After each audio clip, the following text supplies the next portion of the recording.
disturbance in the Force, as if millions of voices suddenly cried out in terror and were suddenly silenced.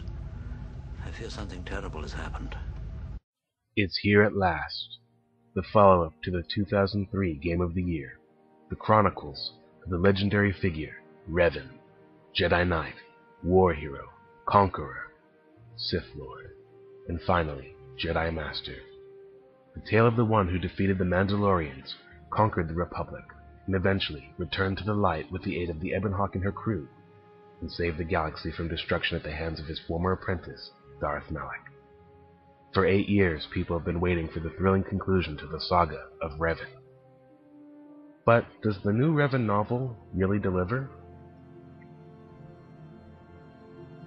Alright guys, I'm not going to give away any direct spoilers for the book, seeing as how it only came out last month, and some fans may not have had a chance to read it yet, but what I will say may dampen some of your enthusiasm. Having said that, you shouldn't be afraid, the book is still good, and a lot of the negative response against it has been completely overblown. People are taking this totally out of proportion.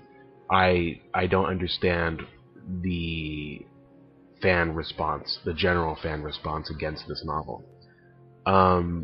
However, the book is not what I think most people were expecting, which may explain this strange phenomenon. The main concern that a lot of people had when the book's details were leaked and summarized in late September and early October of this year was that it would be filled with retcons. This is simply untrue. We are told explicitly how Revan and Malak were turned to the dark side in the first place. This doesn't really differ from the original game's story, it just adds more to the lore. And it is true that the events of Knights of the Old Republic 2: The Sith Lords, which was developed by Obsidian, are for the most part glossed over, but they are not retcons. The story of Revan, his relationship with his crew, the canonical light side ending to their journey, and the Exile's entire storyline are all still intact in much the same way as we always perceive them to be. So that is one rumor that I will put to rest here and now.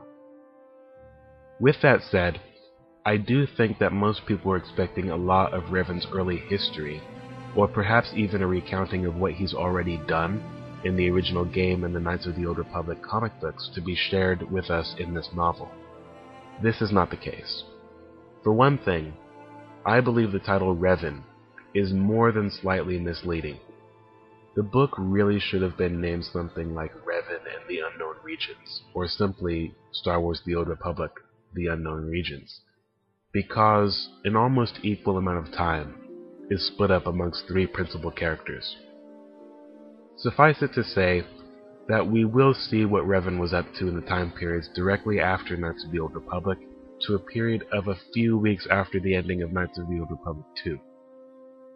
As Revan is plagued by returning memories, he and Candace embark on a mission to rendezvous with Clan Ordo of the Mandalorians, believing that together they will find an object which will endow Revan with the next clue to unlocking his hidden memories. At the same time, we're given a story in which a newly anointed Sith Lord of the pureblood species operates in the shadows as his superiors turn him against one another, all while learning more and more about the mysterious Sith Emperor. We will learn also just what became of the Jedi Exile after she left Malachor 5 in order to aid Revan in the Unknown Regions after her victory over the Sith Triumvirate.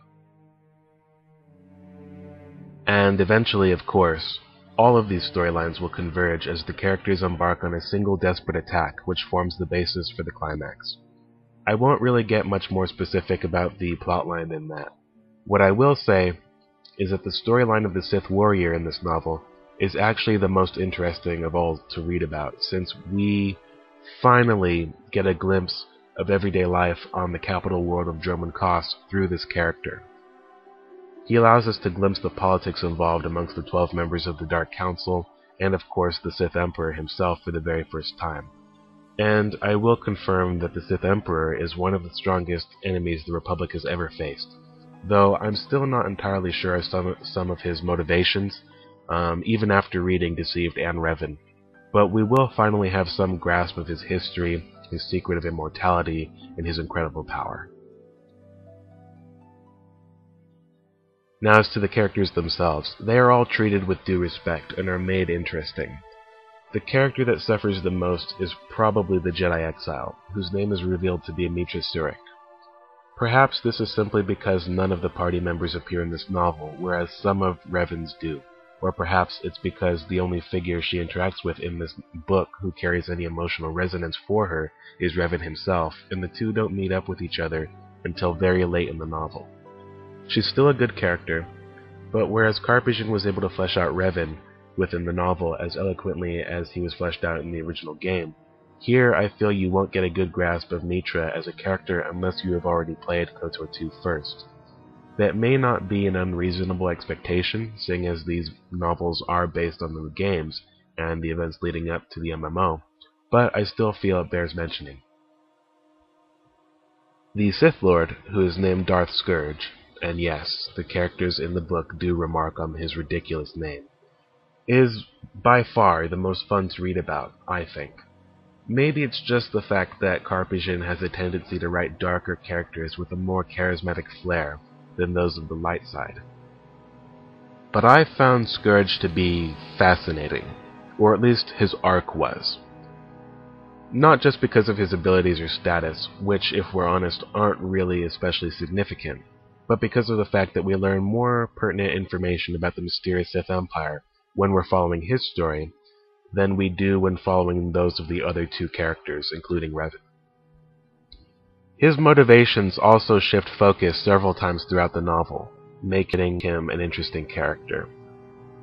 Though some people may initially wonder why his character is given such a strong focus in this book, I will say, without going too far into detail, that I expect him to play a somewhat important role during the game as well. He also carries a strange relationship with Revan, which I found fascinating, though odd. It was definitely fun to read about. He learns more about the Force from the Jedi Master, who instructs him in the ways of Force prophecies and visions, which play a strong role here, and theoretically in the upcoming MMO. Now, I may not like the prophecy of the Chosen One in the films, because it doesn't make a lot of sense, and I doubt Qui-Gon would have stuck to his guns if he'd known exactly how Anakin was supposedly to bring balance to the Force. But here in this novel, the concept of restoring balance makes more sense in the context of this story due to the threat that the Sith Emperor himself represents. The concept of prophecy is handled much better here than it was in the prequels, and carries as much thought-provoking dialogue and grace as it did in the original trilogy. Now, Revan himself is treated well as a character, I think. He remains in control of his emotions for the most part, as a Jedi should strive to, but he's also more interesting than most Jedi that we read about in these sorts of novels because the book puts a strong emphasis on his unique status, which of course stems from the fact that Revan was both the most powerful member of the Jedi Order of his time, and also the fact that he mastered the techniques of the dark side as well. He is sarcastic and has a sense of humor, and he has a unique history. His story is highly unusual. He's by no means a boring, tranquil, unfeeling Jedi, which of course is a good thing. The events of his past have molded who he has become now, and it makes it feel as though the game that he was introduced in truly had a bearing on the way this novel was written, which is good, and I think fans should appreciate that more.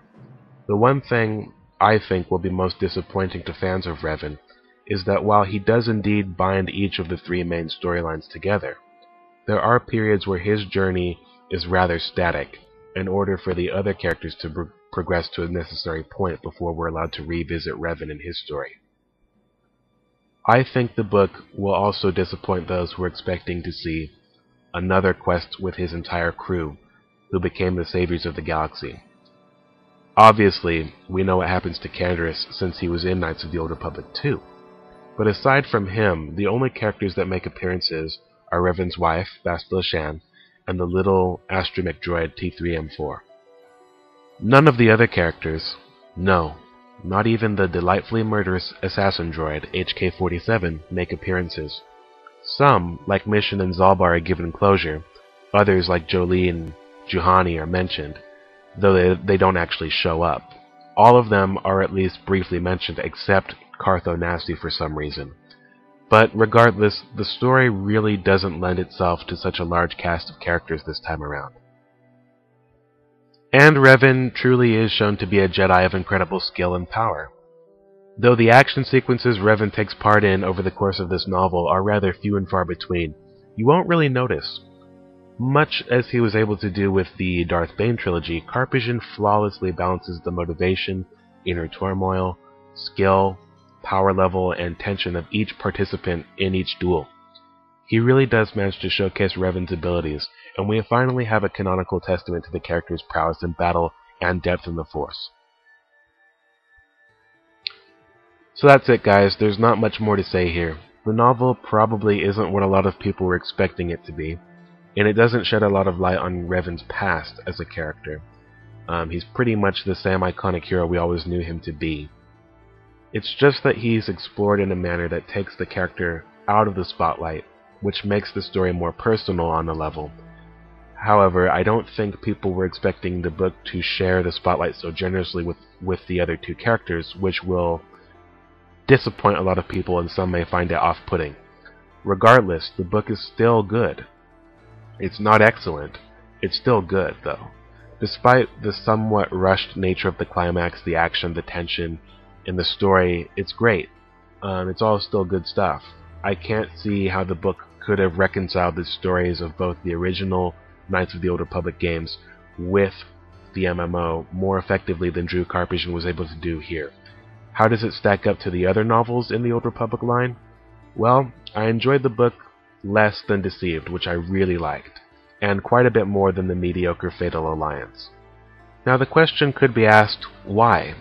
Well, Deceived told a story akin to the original Star Wars film A New Hope, in that it centered on a band of anywhere from 3 to 5 main characters that we really focus on and get inside of their minds and learn about them and appreciate their characters, all while telling a singular, self-contained, cohesive story in the midst of this galactic conflict. Fatal Alliance served as a novel which was meant to introduce the 8 classes that we see as playable in the Old Republic. And that's really what it was. It was a tool to introduce all those characters and all those kinds of classes. So there was just way too much going on. And Revan's somewhere in the middle, where it's trying to tell so much history and wrap up the events of 2 characters, flesh out and set up 2 more characters, and give insight into the Sith Empire and culture, all at the same time, explaining what happened with the Mandalorians, and recounting history from the original games. There's just so much that needed to be given substance in this novel that it feels a little bit aimless at times. So it's not great. However, I definitely recommend it to anybody who wants to know what Revan was up to after the original game's events, especially if you plan on playing the upcoming MMO. I totally think a lot of the outcry against this novel has been completely overblown.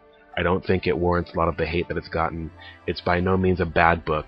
It is good, and it comes with a solid recommendation from me, if you like what I've said so far, or if you have been enticed to read it from what I've said so far, rather. That's all from me for now. Thanks for watching, and have a great day, folks. Bye-bye.